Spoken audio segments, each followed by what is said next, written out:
Please welcome Yemaya Bordain, President, America's Daedalean AI, to the stage.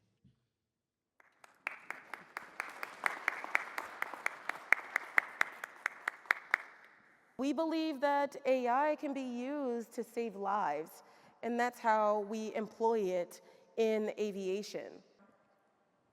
AI can help us to know where we can fly. Well, today, of course, in airspace, people use ADS-B, right?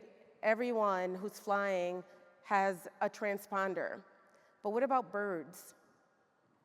What about hang gliders, paragliders, drones?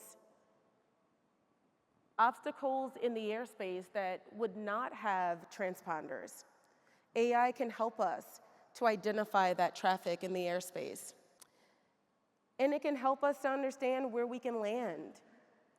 In this application, we can use AI to identify a runway. And we can go even deeper than this.